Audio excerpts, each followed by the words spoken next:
Mga bay, dian ang mga balita gikan sa Visayas ug sa Mindanao. Naabot na sa Cebu ang Alagang Kapatid Foundation. Ang ilang unang giadto didto kay Ambugo City, ang ground zero sa magnitude 6.9 nga linog. Naghatag sila didto og family food packs nga gikan sab sa atong mga generous sponsors. Nagpadayon gihapon ang paghatag og hinabang pinaagi sa Alagang Kapatid Foundation. Makita ninyo karon sa inyong mga screen ang bank accounts ug ang Maya QR code nga mahimong iscan para makapadala og donasyon. Samtang nagpadayon ang pagbangon sa Cebu tungod sa linog, no? Gakalisod ang mga biyahe paadto didto sa Bantayan Island tungod kay nagguba manggod ang pantalan dito sa lungsod sa San Remigio. Mga itaog update bahin ani kang John Aroa gikan sa News 5 Visayas Live. John, unsa may sitwasyon din na unya unsa man gyud nakaguba ang pantalan?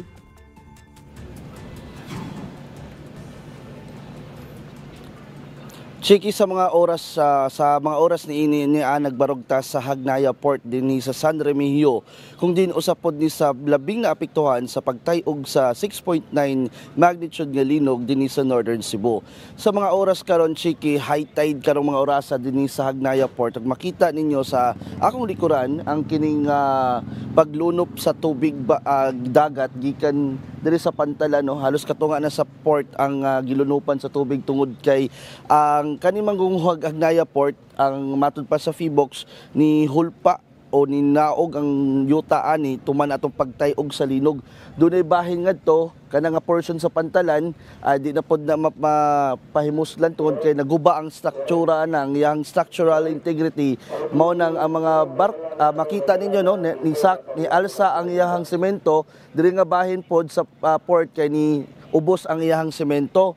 Ang iyahang ang mga barko di na pwede kadaong diha Chiki, so ang ubang barko ani na lang sa kilid nagpapidpid kani mga bahin sa port nga wala maapektuhi ining pagtayog sa linog. Doon na nang liki ni mga yuta diri kani sa pantalan Chiki na delikado sad kaayo para sa uban nga posible kay muna pa may mga aftershocks karon kay tungod ining nahitabo karon nga sitwasyon sa pantalan nga ang tubig na diri sa gilunupan na ning port. Ang uban kay ang mga pasahero naghubo na lang sa ilahang mga sapatos, ang uban kay nagtiniil na padong saka sa barko, ang uban kay gialsa lalo lalabi na kini mga edad-edaran, mga senior citizen, ang uban nagbutang na lang pud sila diri og kanang mga bangko ang katungtungan Chiki para sa mga pasahero. Doon ay mga sakyanan Chiki nga laglisod pod og saka kay tungod lagi kay dako kayo taas kayo ang rampa, lisod kayo ibulhot labi na kanang mga tanker. Na mga tanker ganiyang isuway og saka pero wa gyud nila makuan Chiki, wa gyud sila kasaka kay tungod lagi taas kay rampa gumikan aning sitwasyon karon nga ni ubos kining bahin sa pantalan unya high tide pa gyud botong ni lakaw na lang o nilarga na lang pabalik kining mga tanker, mga dagkong tanker. Ang uban lang ang mga sakyanan na mangyapoy sakyanan diri nga sakay sa mga osaka sa mga barko. Doon na sad kanina ang building sa Cebu Port Authority guba sad ni wala na nini pagamit karon. Ang passenger terminal diri sa Hagnaya Port wala na pod gipagamit, wala na pod di na pod pwede ka standbyan kay paapektado pod ang structural integrity. Chiki. John, pero bisag lisod-lisod diha ang sitwasyon ron, murag operational ra maghihapon ang port. So naay problema o wa may problema nga moabot diha ang mga tabang?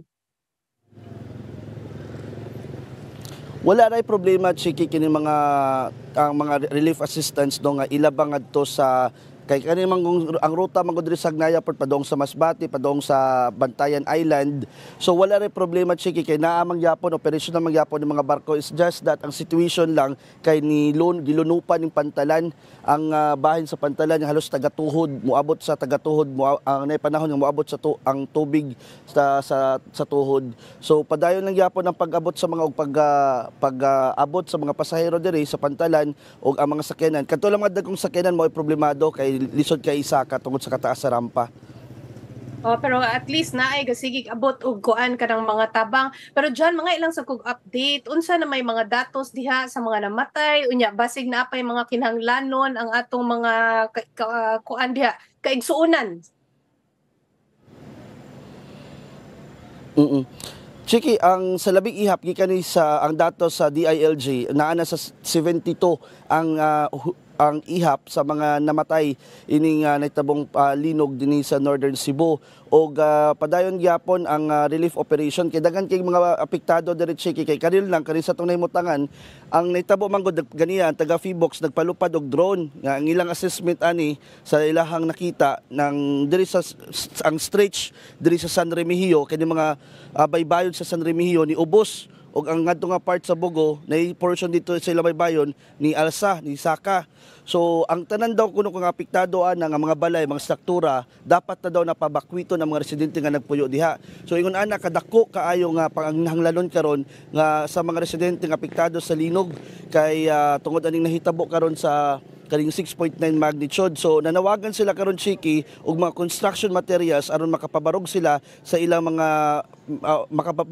mga balay ug ingon man nang hinahalapod sila og mga pagkaon ug tubig sa mga oras niini. Okay, daghan kayong salamat sa imong report, John Aroa gikan sa News 5 Visayas. Sa Sarangani mga bay gibahaan ang usa ka lugar bisag wa kunoy uwan. Mangita ta og update or mga itag-update gikan kang Bril Montalvo sa News 5 Mindanao live. Bril, unsa naman ang weather or panahon diha ron? Unya napabay mga baha?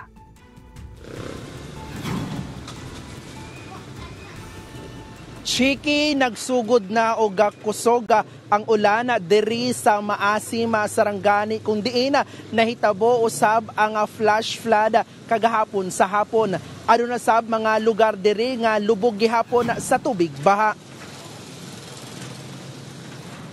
Daw nahimong dagat ang pipila kadalan sa Maasim, human miawas ang tubig baha sa mga sapa pasado alas 3 sa hapon kagahapon. Rason matud pa sa flash flood tungod sa nag-ulan matud pa sa bukid nga adunay sabay nga buhawi dala sa localized thunderstorm ug nisubay ang tubig baha sa tulo ka mga sapa padulong sa apektadong barangay. Ang pipila ka eskwelahan wala sab makaikyas dihang gisulod sab sa tubig baha. Dali sab nga girescue ang mga natrap nga mga residente sa ilang panimalay. Adunay usa ka lalaki nga gigakos na lang ang punuan sa lubi human matrap sa flash flood ug human ang kapin usa ka oras na rescue ra sab siya. Sumala sa Maasim Municipal Risk Reduction and Management Office, mukabat sa 156 ka mga pamilya o anaa sa 265 ka individual sa 5 ka barangay nga apektado sa flash flood. Anaa sab 85 ka mga panimalay ang giguba sa flash flood. Hinuon walay natala nga casualties, ingon man na missing sa maong insidente. Apan adunay tulo ka individual nga nasamdan. Ginasubay na sab sa LGU ang kinatibuk ang damyos sa insidente. Chiki, sa karon nagpadayon ang assessment sa MWDO o ingon man sa DSWD alang sa mga apektadong residente. Naghatag na usab og pauna nga tabang ang LGU sama sa food packs. Ginaisip na pod or ginatun-an na pod karon sa LGU nga ibalhin sa relocation site ang mga apektadong residente aron dili na sila mabahaan. Chiki. Amping mo din ha, unya daghan kayong salamat atong update Bril Montalvo gikan sa News 5 Mindanao. Diritas ubang balita mga bay gi-inspection sa Philippine Anti-Corruption Czar o PACC ang duha ka proyekto no dinha sa Davao de Oro gahapon ni. Nahuman ang duha ka mga proyekto nga nahimutang sa Barangay King ug Barangay Bongbong section sa lungsod sa Pantukan niadtong March 2023.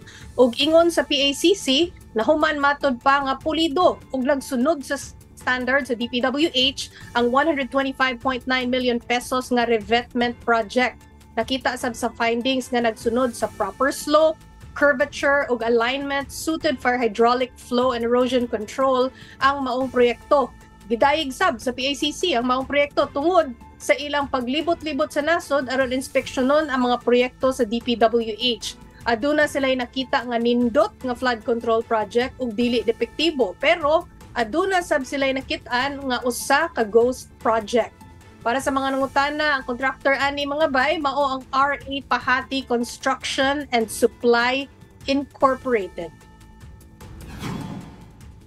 Mga bay, magkuyog na sa taugma para sa mga balita gikan sa Visayas ug sa Mindanao. Ako si Chiki Verhel.